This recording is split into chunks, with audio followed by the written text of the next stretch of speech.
Face aux déviances actuelles de l'Église Corps du Christ, qui est devenue une copie conforme des réalités mondaines, où les prescrits divins ont été bannis au profit des intérêts égocentriques, le serviteur de Dieu, le prophète Pierre Gancock, appelle les chrétiens à se débarrasser des idoles pour se préparer à la seconde venue du Seigneur Jésus-Christ.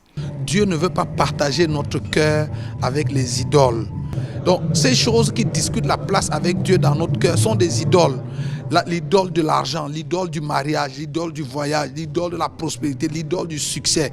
Toutes ces choses-là sont des idoles qui encombrent notre cœur et rétrécissent la place que nous avons pour Dieu. Cette conférence évangélique a contribué à l'édification des croyants. Ces derniers qui n'ont pas manqué de certifier que les enseignements axés principalement sur les choses empêchent les chrétiens d'hériter le royaume de Dieu. Ils étaient les bienvenus pour corriger leur comportement. C'est la simplicité avec laquelle le prédicateur est en train d'annoncer cet évangile. Pas pour se donner une valeur, mais juste pour éclaircir certains points défaillance que nous avons cru qui n'étaient peut-être pas importants, mais dont nous devons faire très attention.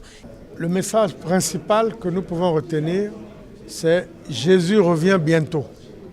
Alors, il faut que le peuple de Dieu, l'Église, corps du Christ de Dieu, se prépare. Et quand Jésus regarde son Église, il voit que son Église n'est pas prête pour l'enlèvement. Nous sommes encore loin de ses standards à lui pour être enlevés.